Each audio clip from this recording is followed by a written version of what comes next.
ఈరోజు రాష్ట్ర వ్యాప్తంగా ప్రైవేటు కార్పొరేటు సంస్థలు వ్యవసాయ భూములు చేసుకున్నటువంటి రైతుల భూముల్లో ఎలాంటి అథెంటికేషన్ కానీ అనుమతులు కానీ లేకోకుండా ఈరోజు పొలాల్లో పచ్చని పంట పొలాల్లో కూడా ఈ హై వోల్టేజు టెంపరేచర్ కలిగినటువంటి ఈ టవర్లు నిర్మాణంలో భాగంగా ఈరోజు అనంతపూర్ జిల్లాలో మరి కొర్రపాడు దగ్గర, అలాగే కూడేరు మండలం కమ్మూరు, అలాగే గార్లదిన్న, ఇట్లా వివిధ జిల్లాలో ఉన్నటువంటి ఉమ్మడి జిల్లాల్లో ఉన్నటువంటి మండలాల్లో ఈ యొక్క హై వోల్టేజ్ టవర్సు మరి ఎక్కువగా ప్రైవేట్ ఏజెన్సీ వాళ్ళు రైతులకు ఎటువంటి ఇంటిమేషన్ లేకుండా మరి వాళ్ళ పంట పొలాల్లో జేసీబీలతో మరి తవ్వించి తర్వాత పిల్లర్లు వేయించేటువంటి కార్యక్రమాన్ని మరి కొనసాగిస్తున్నట్టు మనకు సమాచారం ఉంది. మరి ఈ నేపథ్యంలో మరి కూడేరు మండలం కమ్మూరు గ్రామానికి చెందినటువంటి కోనంకి శ్రీధర్ చౌదరి గారి రైతుతో మరి మాట్లాడి మరిన్ని విషయాలు తెలుసుకుందాం. సార్ చెప్పండి సార్, ఈరోజు మీ పొలంలోకి ఈ ప్రైవేటు ఈ కంపెనీ వాళ్ళు వచ్చి మరి దీంట్లో పొలంలోకి వెళ్ళి తర్వాత మీకు పర్మిషన్ లేకోకుండా మీరు జేసీబీలతో ఈ తవ్వకాలు చేశారని చెప్పేసి మరి అంటున్నారు. దీనిపైన మీకు సమాచారం ఉంది అని చెప్పి మీ మాటల్లో తెలుసుకునే ప్రయత్నం చేద్దాం. ముందుగా నమస్కారం అందరికీ. మీరు చెప్పిన ప్రతి క్వశ్చన్ కూడా 100కు 100% వారు చేసిండేది నిజమే. అయితే సమాచారం అంటే ఎలా ఇస్తాము? సమాచార చట్టు హక్కు ప్రకారం ఆర్టీఐ యాక్ట్ ప్రకారం కూడా మనం ఫస్ట్ డబ్బులు కట్టాలి. గవర్నమెంట్కు మినిమం డిపాజిట్ చేసి దాని తర్వాత ఇంత పీరియడ్ అని ఇస్తారు. ఆ పీరియడ్ తర్వాతనే మనకు సమాచార చట్టు హక్కం వస్తుంది. కానీ అది ఒరిజినల్ ప్రొసీజర్. కానీ వీళ్ళు ఏం చేస్తారు తెలుసా? రాత్రి 9:30 10 గంటలకు ఫోన్ చేస్తారు. ఫోన్ చేసేసి రేపు పొద్దున్నే మేము వస్తున్నాం, తాళాలు బాలు కొడుతున్నాం అంటాం. అప్పుడు మనమేమనుకుంటాము, ఈడేమన్నా తాగినాడేమో, ఈడేమన్నా పాపం అవుట్ అయినాడేమో, ఈ టైంలో ఫోన్ చేసినాడేమో, జనరల్గా నా పేషెంట్స్ చేస్తుంటారు కాబట్టి అలాగ మేము అనుకుంటాం. కానీ ఒరిజినల్ పొద్దున్నే ఏమైపోయింది, రాత్రి ఫోన్ చేసినాడు, పొద్దున్నే లేచి తాళాలు బాలు కొట్టేసి ఇచ్చేసినారు. ఇప్పుడు మనకు అన్యాయం జరిగితే పోలీస్ స్టేషన్ పోతాం. కానీ పోలీసు వాళ్ళే చుట్టూ ఉండి ఎంఆర్ఓ ప్రోద్బలంతో విఆర్ఓలు అక్కడ ఉండి కంపెనీ వాళ్ళు అక్కడ ఉండి వాళ్ళే గుంతలు దువ్వి రైతు లేకోకుండా, యజమాని లేకోకుండా, భూ యజమాని లేకోకుండా ఒక పట్టా భూమిలోకి 2 తరాల పట్టా భూమిలోకి మీరు ఎట్లా వస్తారు? ఏ విధంగా వస్తారు? మీకు ఎక్కడ ఉంది రైట్ టు యాక్ట్ ప్రకారం? మీకు లేదు ఇన్ఫర్మేషన్, మాకు కన్ఫర్మేషన్ లేదు. మీరు మా దగ్గరకు వచ్చారు, చర్చలు అంటున్నారు. చర్చలు అంటే ఏంది? ఇప్పుడు మీరు వచ్చారు, వస్తారు, కూర్చుంటారు, బాగున్నారా అని మేము అడుగుతాం, బాగున్నాం అంటాం, తర్వాత మీరు వెళ్ళిపోతారు. దీన్ని చర్చ అంటారా? డెమోక్రసీలో చర్చ అంటే ఏంది? అనేక గంటల పాటు. ఈరోజు మనకు రాజ్యాంగం రాసిన మహానుభావుడు అంబేద్కర్ గారు కూడా ఆయన ఒక్క రోజులో రాయలేదు రాజ్యాంగం, కొన్ని సంవత్సరాలు పట్టింది. ఈరోజు డెమోక్రసీలో కూర్చోవాలా, నీకు ఓపిక ఉండాలా, నువ్వు పెట్టుబడిదారు నువ్వు ఎలా ఉండాలా, రైతుల దగ్గరికి పోవాలా, కూర్చోవాలా. ఈరోజు దేశాన్ని వెళ్తున్నటువంటి నరేంద్ర మోడీ గారు నేను దేశానికి సేవకునని చెప్పుకుంటున్నాడు. కానీ ఈరోజు కార్పొరేట్ శక్తులు ఏం చెప్తున్నావు, మేమే దేశాన్ని నడుపుతున్నాము అంటే ఎంత అహంకారం మీకు? మరి మీరే ప్రధానమంత్రి నిలబడచ్చు కదా. అంబేద్కర్ రాజ్యాంగం ఎందుకు? మీరే రాజ్యాంగం రాసేసుకోండి. మరి మేము ఓటు పాలసీలు ఎందుకు చేయాలా? ఎప్పుడు కూడా మనం ఆలోచన చేయాల్సిందేది అంబేద్కర్ వారసులం. మేము బ్రిటిష్ పాలకులం కాదు, బ్రిటిష్ వారసులం కాదు. ఈరోజు బ్రిటిష్ వాడు పోతూ చేసిండే పొరపాటు ఏంటంటే ఈరోజు గాంధీ తాత లేరు, నెహ్రూ గారు లేరు, ఈరోజు అంబేద్కర్ మహానుభావులు లేదు, వల్లభాయ్ పటేల్ లేరు. వాళ్ళకి నుండి నేను లెటర్ ఏమని రాస్తా అంటే, సార్ దేశంలో అందరూ పోయినారు కానీ కార్పొరేట్ శక్తుల రూపంలో బ్రిటిష్ వాళ్ళు ముసుగులు వేసుకొని ఉన్నారు అని చెప్తాను నేనైతే.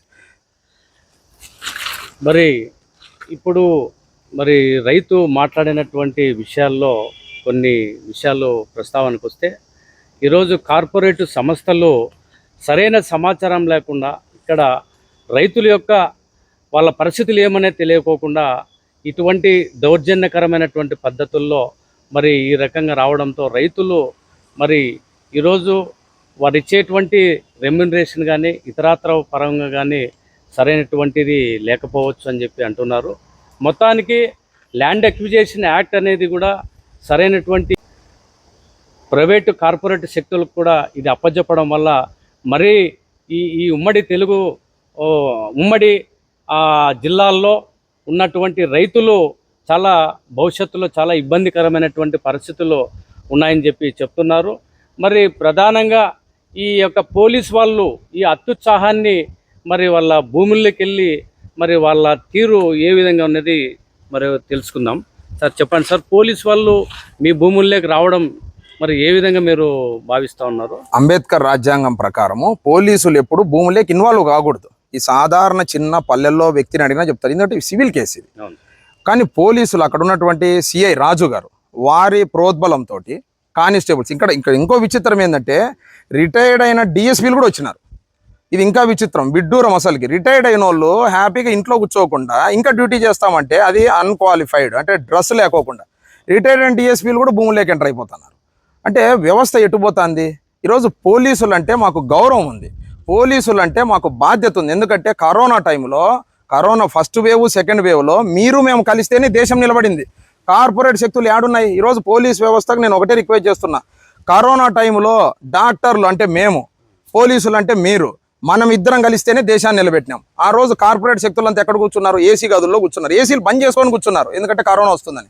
మనం చేసిన సహాయం కూడా వాళ్ళు మర్చిపోతే ఎట్లా? మీరు ఎందుకు మర్చిపోతున్నారు? మనం సహకరించుకోవాలి, ఎందుకంటే మీరు సమాజం పట్ల బాధ్యత, మాకు సమాజం పట్ల బాధ్యత. కానీ మీరు ఎందుకు వాళ్ళకి తలొగ్గుతున్నారు? ఇక్కడ పోలీస్ వ్యవస్థ ఎక్సలెంట్ ఉంది, కానీ ఒక ఎల్లయ్య మల్లయ్య పుల్లయ్య చేసిన పొరపాటుకు వ్యవస్థను నిందించాల్సిన అవసరం ఎందుకు వచ్చింది? ఈరోజు సిఐ గారు ఏం చేస్తున్నారు? పోలీస్ స్టేషన్లో పిలిపించి పంచాయతీలు చేస్తున్నారు. Is it mandatory? మీరు చేయొచ్చు ఆ విధంగా? మీరు అంబేద్కర్ రూల్స్ ఫాలో అయ్యే కదా మీరు వచ్చిండేది, లేదా మీ సొంతంగా రూల్స్ ఉన్నాయి? అది కూడా ప్రజలకు చెప్పండి. మీ సొంతంగా రూల్స్ ఉంటే మేము పోలీస్ స్టేషన్ కూడా దగ్గర రాము. ఇది కూడా మీరు ఆలోచన చేయాలా? చివరికి పోలీసులు కూడా వారు కూడా బాధపడ్డారు. సార్ పైనుంచి ప్రెజర్స్ వల్ల మేము వచ్చాం సార్, న్యాయం అయితే మీదుకే ఉంది, మేము రాకూడదని చెప్పి వాళ్ళు కూడా మాతో అన్న సందర్భము. వాళ్ళు ఒక పోలీస్ పేరు నేను చెప్పకూడదు, కానీ ఆయన కూడా కళ్ళల్లో నీళ్లు పెట్టుకొని బాధపడ్డాడు పోతూ పోతూ. అంటే వ్యవస్థ ఎంత దిగజారిపోయిందో మీరు ఒకసారి ఆలోచన చేయండి. చూస్తున్నారుగా, మరి రైతు కోనంకి శ్రీధర్ గారు మరి కార్పొరేటు శక్తుల్లో వాళ్ళ రైతాంగం పూర్తిగా రానున్న రోజుల్లో కోల్పోయే పరిస్థితి ఉంది అని చెప్పేసి తన ఆవేదన కూడా వ్యక్తం చేస్తున్నాడు. మొత్తానికి ప్రభుత్వం రైతుల పట్ల ఉదాసీనంగా వ్యవహరించకుండా ఈ కార్పొరేటు ఏజెన్సీలు మరి రైతులకు దేశానికి రైతు వెన్నెముక అని చెప్పేసి చెప్తున్నటువంటి ఈ పరిస్థితుల్లో రైతులకే ఉన్న భూముల్ని కొల్లగొట్టి కంపెనీలకు మరి ఇచ్చేటువంటి పరిస్థితి ఉంది అని చెప్పేసి ఈరోజు రైతు తన ఆవేదనలో కూడా తెలుపుతున్నారు. మరి ఈ విషయం పైన భవిష్యత్తులో రైతులు ఏ విధంగా మీరు ముందుకు పోవాలనుకుంటున్నారు? తల్లికి తండ్రికి నలుగురు కొడుకులు ఉంటే నలుగురికి అన్నం పెడతారని కొడుకులు అనుకుంటారు. కానీ తండ్రి నేను ఇద్దరికే పెడతాను, మిగతా ఇద్దరికి పెట్టానంటే ఆ పిల్లల పరిస్థితి ఏమి? ఈరోజు మేము అభివృద్ధిని అడ్డుకోం. చట్ట ప్రకారము మా ముందర ఎవరన్నా కింద పడితేనే మేము పైకి లేపి నడిపిస్తాం, దాన్ని అభివృద్ధి అంటాం. కానీ నువ్వు అభివృద్ధి కావాలా, మేము అభివృద్ధి కావాలా? ఒక టవర్ కాదు, 200 టవర్లే మేము ఇస్తాం భూములు, 200 కాదు 500 టవర్లే మేము ఇస్తాం భూములు. ఎందుకు ఇస్తానో తెలుసా ఇంత ఆనందంగా? మా రాయలసీమ ముఖ్యమైన దేశంలో ఆంధ్రప్రదేశ్లో అనంతపురం జిల్లా అంటే ఈరోజు కరువు జిల్లా. మా పిల్లప్పుడు కరువు జిల్లా, ఇప్పుడు కరువు జిల్లా. ఈరోజు ఎల్నినో ప్రభావం వల్ల వర్షాలు కూడా రాలేదు. మేము టవర్లు పెరిగితే మా రైతులు డబ్బులు వస్తాయని సంతోషపడుతున్నాం. కానీ మీరేం చేస్తున్నారు? డబ్బులు ఇవ్వట్లేదు, సమాచారం లేదు, పోలీసులను పెట్టేస్తున్నారు, తొక్కిచ్చేస్తున్నారు. తొక్కుకుంటూ పోతే లాస్ట్కు శవాలు మిగులుతాయి తప్ప రేపు మీకు ఆ శవానికి పిండం పెట్టాలంటే అన్నమే కావాలి. మరి ఆ అన్నం పండించాలంటే రైతులే కావాలి. ఈరోజు మీరు తొక్కుకుంటూ పోతే రైతు ఎవడు పండిస్తాడు? పోనీ మీరు డబ్బులు తిని బతకలేరు కదా, బంగారు తిని బతకలేరు. మేము అదే చెప్తున్నాం, రైతుని కన్వీనియన్స్ చేయండి, రైతులతో కూర్చోండి. ఈరోజు జడ్జి గారు కూడా అదే చెప్తారు. కోర్టుకు పోయినా కూడా ఇద్దరు కొట్లాడితే ఏం చెప్తారు? బాబు మీరిద్దరు కలిసి మాట్లాడుకోండి, ఇద్దరు కొట్లాడితే ఒకరే గెలుస్తారు, ఇద్దరు మాట్లాడితే ఇద్దరు గెలుస్తారు. ఇదే డెమోక్రసీ. రైతు శ్రీధర్ గారు మాటల్లో ప్రత్యక్షంగా వీరు దౌర్జన్యానికి దిగుతూ ఈ కార్పొరేట్ సంస్థలు కన్విన్స్ చేసేటువంటి విషయంలో రైతుల పట్ల చాలా దొందరిగా వైఖరిగా అవలంబిస్తున్నారని చెప్పేసి మరి చెప్తున్నారు. సరే, ఏది ఏమైనప్పుడు కూడా రైతు సమస్యలపైన జిల్లా కలెక్టర్ గారు మరి అలాగే జిల్లా ఉన్నతాధికారులు అందరూ కూడా ఈ సమస్యని మార్గం చూపాలని చెప్పేసి చెప్తున్నారు. రైతే దేశానికి వెన్నెముక అని సారు పదే తన ఆవేదనలో వ్యక్తం చేస్తున్నాడు. రైతులను కాపాడండి, తర్వాత రైతులు సహకారం తీసుకోండి అని చెప్పేసి తెలియజేస్తున్నారు. BB4 Telugu news.